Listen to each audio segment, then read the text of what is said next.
Sí hay diferencia de roles en el hogar.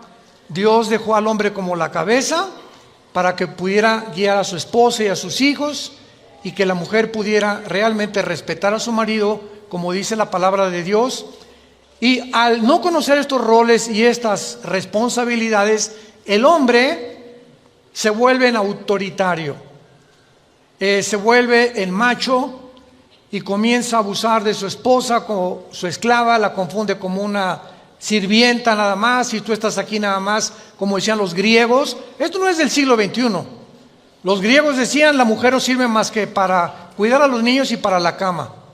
Esa era la filosofía de los griegos.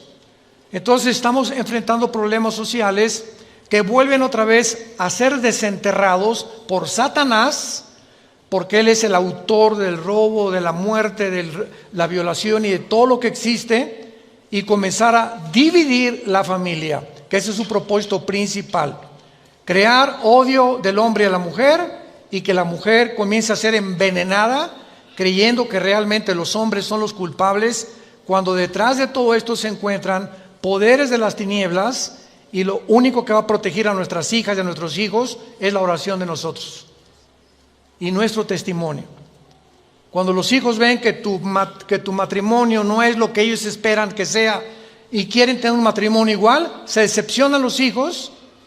Cuando el papá no ama a la esposa y los hijos ven que la esposa no ama al esposo, se dan cuenta que tu matrimonio es una farsa y que tu cristianismo no funciona.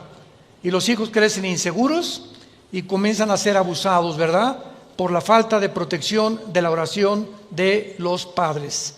Dice la Biblia que cuando los padres oramos por nuestros hijos, la oración es lo único que los protege y que los cubre con la sangre de Cristo. Y cuando olvidamos que eso es lo más importante, como decía mi esposa, adoctrinarlos, enseñarles la Biblia, mostrarles cómo pueden defenderse espiritualmente. Un muchacho que ora en la mañana: Padre, en el nombre de Jesús, soy tu hija, soy tu hijo, y me librarás del lazo del cazador, de la peste destructora. Tú cuidarás mi vida, cuídame en el camino, cuídame en el camión de hombres perversos, etcétera, etcétera. Dios contesta la oración. Eso es lo que tenemos que enseñarles a nuestros hijos: saber cómo orar y cómo usar las armas espirituales para poder deshacer los instrumentos de Satanás. En 1 Pedro capítulo 1, dice el versículo 13 en adelante, y quiero que esto sea la base de esta conferencia, de esta serie, la dimensión invisible de Dios. Por tanto, ceñid los lomos de vuestro entendimiento. Voy a ir despacito. Esta frase, ceñid los lomos, se encuentra continuamente en el original griego, y es una frase que en español como que, ¿qué significa ceñid los lomos?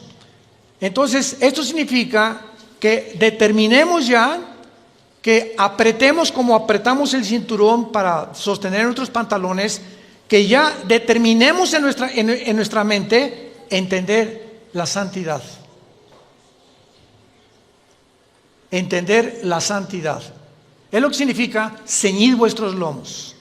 Ya, por favor, aprieten su mente, firme tus convicciones, sean sobrios y esperen por completo en la gracia que se os traerá cuando Cristo sea manifestado. Esto es importante. No van a acabar las violaciones, no van a acabar la prostitución, no va a acabar la pobreza, no van a acabar las depravaciones sexuales, no van a acabar las guerras.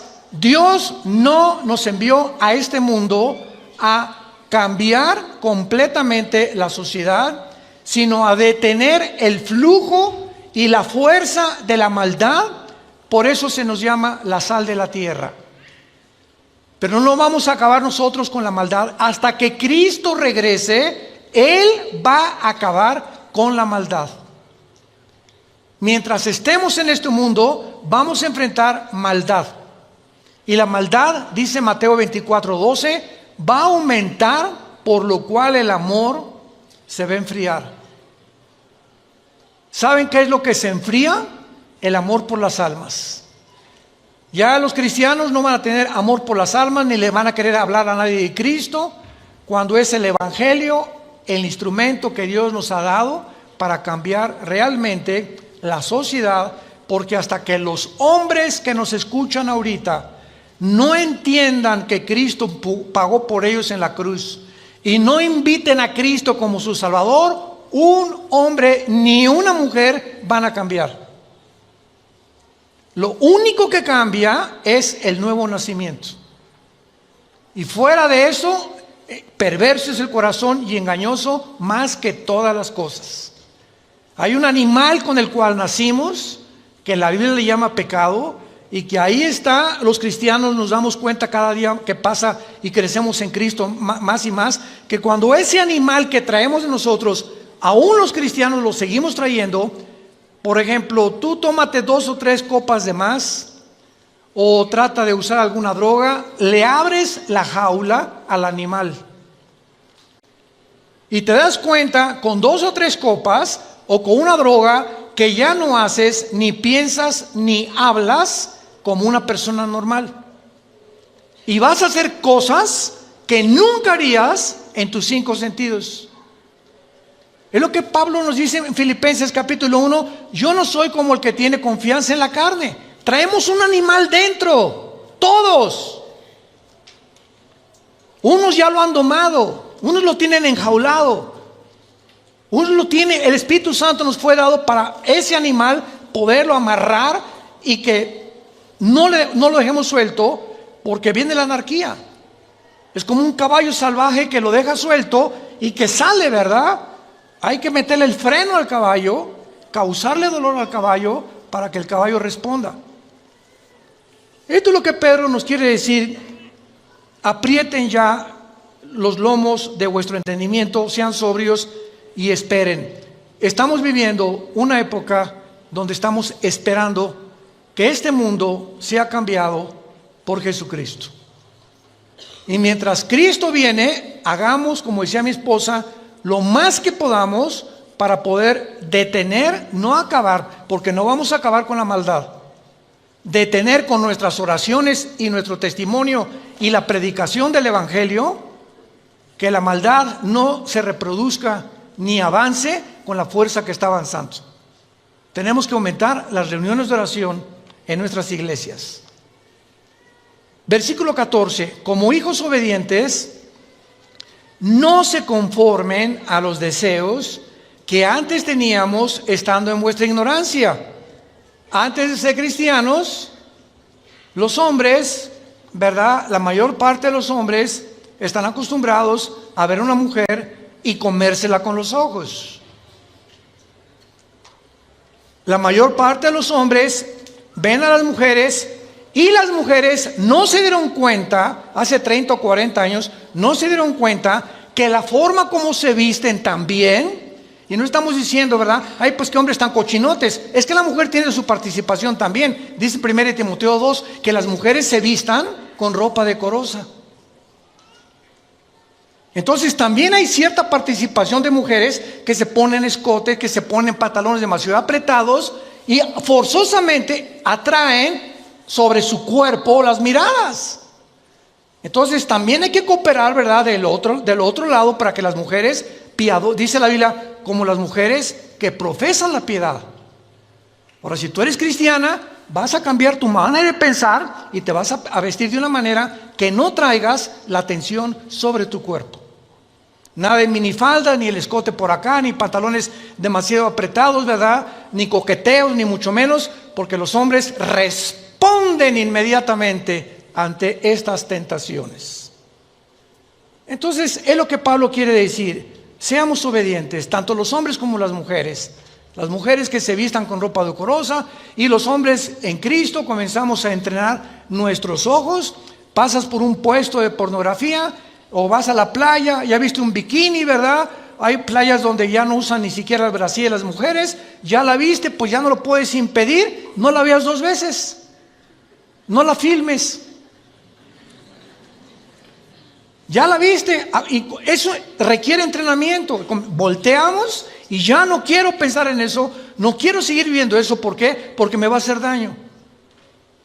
Me va a hacer daño y ese daño me va a provocar que yo vea a mi esposa con otros ojos.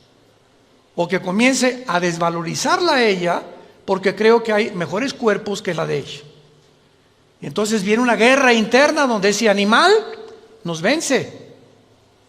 Y Cristo lo dijo en Marcos 14:38, velad y orad, manténganse en oración, velad, mantente despierto, porque estamos rodeados de tentaciones, películas, series, pornografía, revistas, por todos lados estamos inundados de pornografía, de inmoralidades. Entonces tenemos que entender eso, seamos obedientes y Dios nos va a bendecir. Seamos obedientes.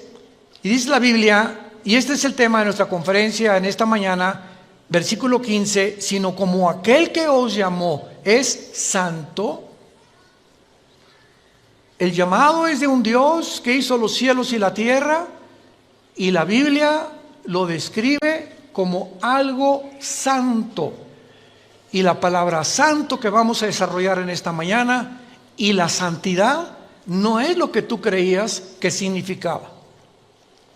Como aquel que nos llamó es santo, dice la Biblia, sean ustedes, nosotros los cristianos, santos en toda. Cuando te levantes, sé santo. Cuando te bañes, sé santo. Cuando vayas al trabajo, sé santo. Cuando te subas al metro, sé santo. Cuando llegues a tu casa, cuando estés en tu trabajo, sé santo en toda tu manera de vivir. Y cuando comprendamos por qué Dios anhela que nosotros comprendamos por qué Él es santo y por qué debemos ser santos, va a cambiar radicalmente nuestra vida, como he orado en esta mañana que lo haga. Y el versículo 17 dice, y si invocamos por Padre a aquel que sin acepción de personas juzga según la obra de cada uno, condúzcanse en temor todo el tiempo de vuestra peregrinación, sabiendo, recordando que el precio que se pagó por nosotros fue la sangre de Jesucristo.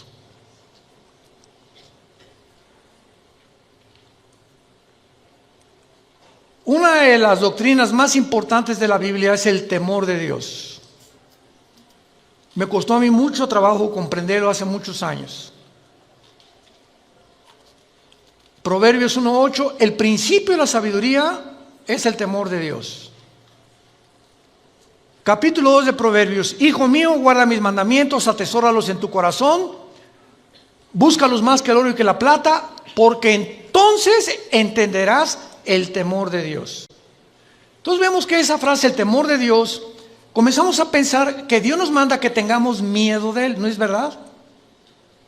Porque cuando dice el temor de Dios es el principio para que comencemos a tener decisiones sabias en la vida, tenemos que entender el temor de Dios relacionado con la santidad. Entonces hay dos frases diferentes porque en el hebreo y en el griego, en el original, son diferentes. Una cosa es tenerle miedo a Dios y otra cosa es tener el temor de Dios. Síganme con mucho cuidado. Las personas que le tienen miedo a Dios se alejan de Él porque tienen miedo de Dios. Y las personas que tienen temor de Dios se acercan a Él porque conocen su carácter y saben que no pueden andarse ni salirse con la suya, y que Dios nos ve desde que nos levantamos hasta que nos acostamos, lo que pensamos, qué hacemos, qué meditamos, qué libros leemos. Él tiene un monitoreo de nosotros, de los billones de personas que habitamos ahorita el planeta, que somos como 7.500 millones de habitantes. A cada persona Dios la tiene monitoreada, y vas en el metro y sabes lo que va pensando Chencho, lo que va pensando Chabelita en el metro de Suecia, lo que está pensando en Inglaterra. Es impresionante y no nos sorprenda. Ahorita la computadora más grande del mundo, que la tienen los chinos, hace millones de cálculos en un segundo.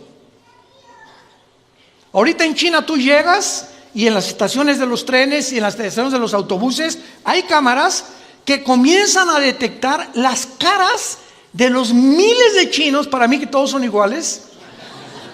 Y ellos pensarán lo mismo de nosotros, ¿verdad?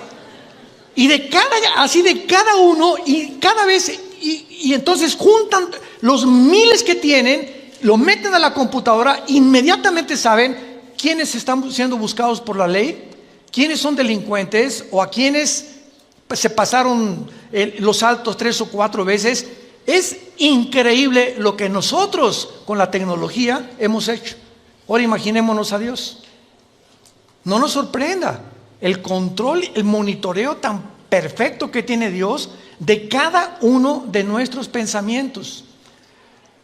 Hace algún tiempo estábamos enseñando nosotros la doctrina del temor de Dios, y esta es la mejor ilustración que les puedo dar.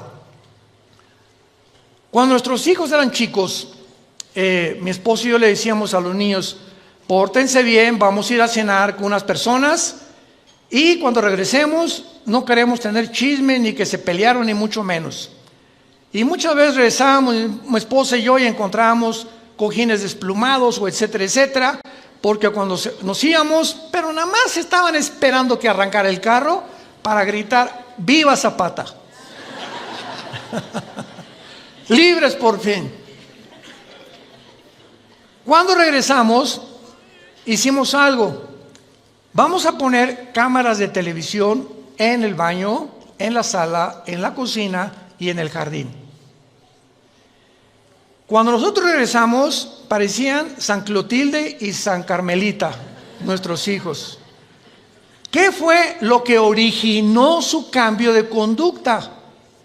El sentirse vigilados.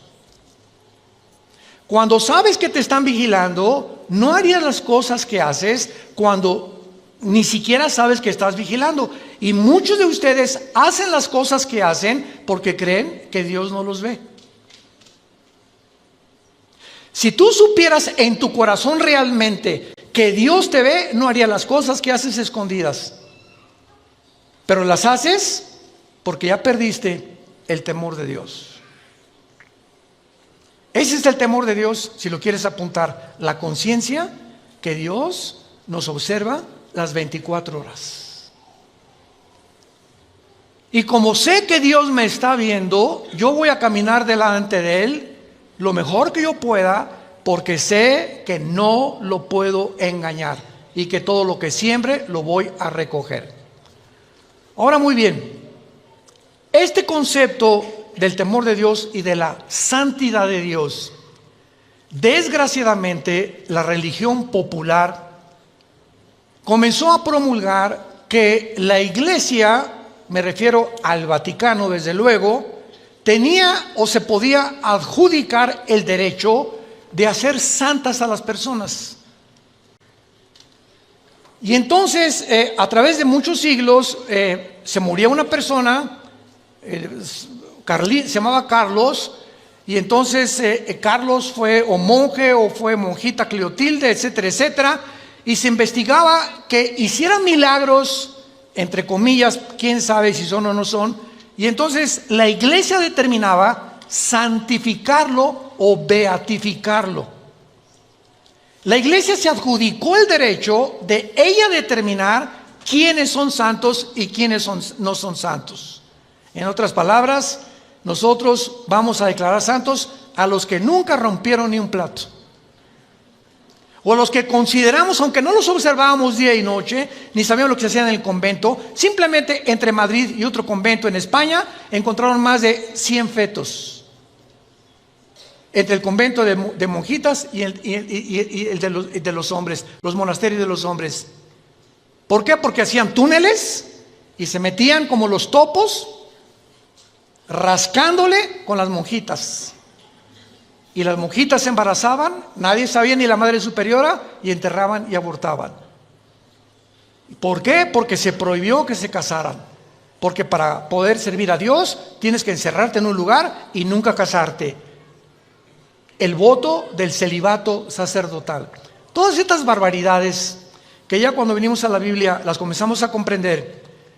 Venimos a la Biblia y encontramos en la primera carta a los Corintios, en la segunda carta a los Corintios, en el libro de Éfeso, en el libro de Filipenses, de Colosenses, de Gálatas, todas las cartas comienzan: Pablo a los santos de Corintio, Pablo a los santos de Éfeso, Pablo a los santos. Vemos en la Biblia que Dios declara santos a los que han invitado a Jesucristo como su Salvador. Y la palabra santo, por el amor de Dios, apúntala en el original hebreo y en el original griego. En el hebreo es la palabra kadosh, con Q de queso, kadosh.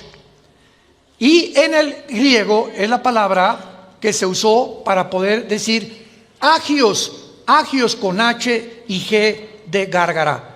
Kadosh en el hebreo, agios en el griego.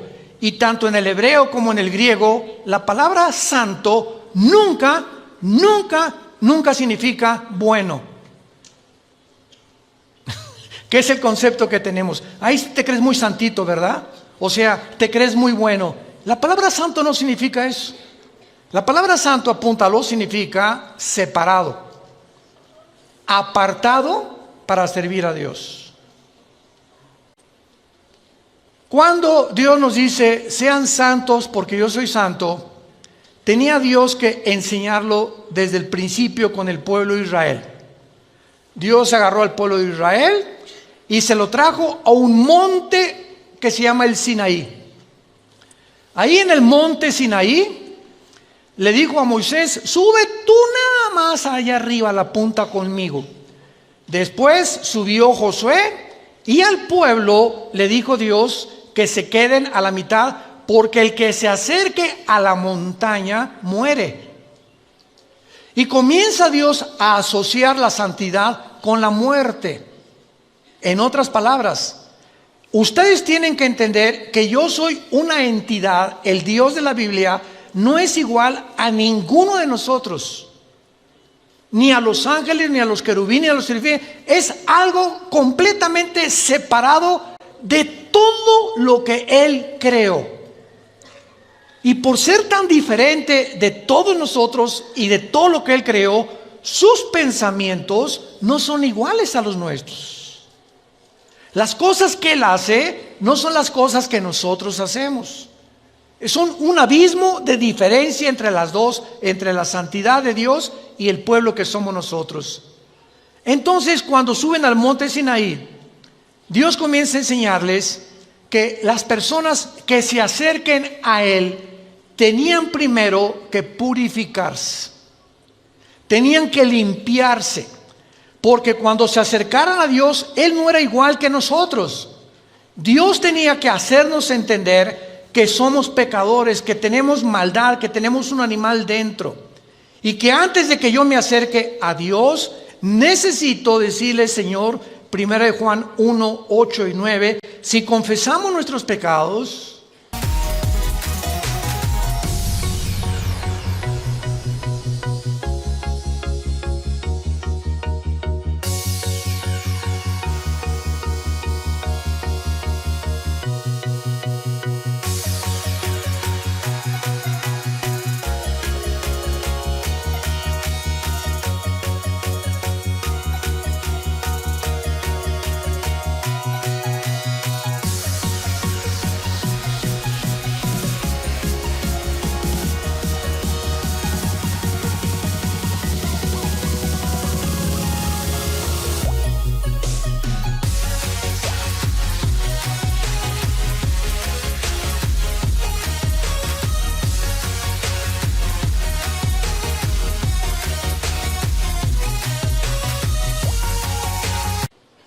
Él es fiel y Él es justo para limpiarnos de toda maldad.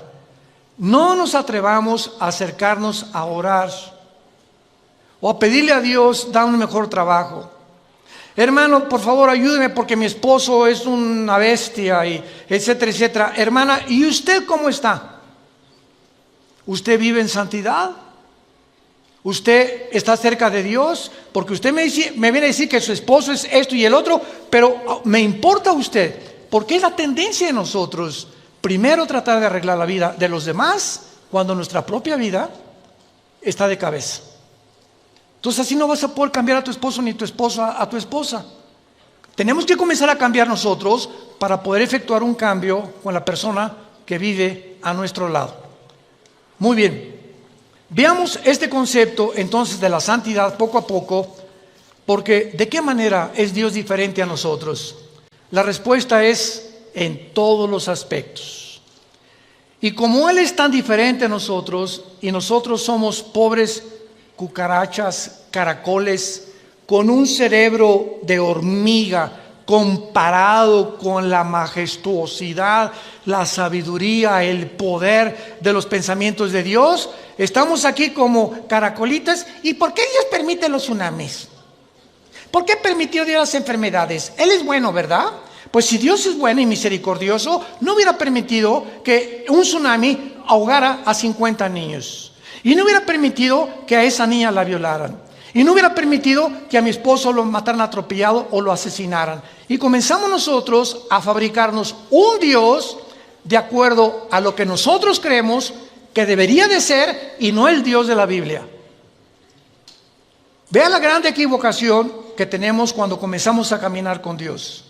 Él no piensa igual que nosotros. Y detrás de muchas cosas que suceden en el mundo se encuentran escondidos secretos que Dios se los revela a los que caminan con Jesús de la mano todos los días. Porque el precio que tienes que pagar para caminar con Dios es la humildad y la santidad.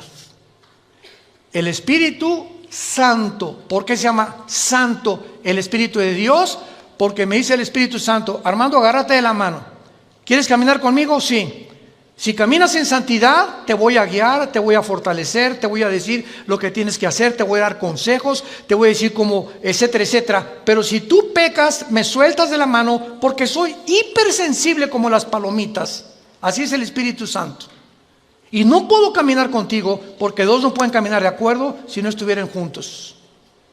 Para caminar con alguien tienes que estar de acuerdo con la persona que caminas.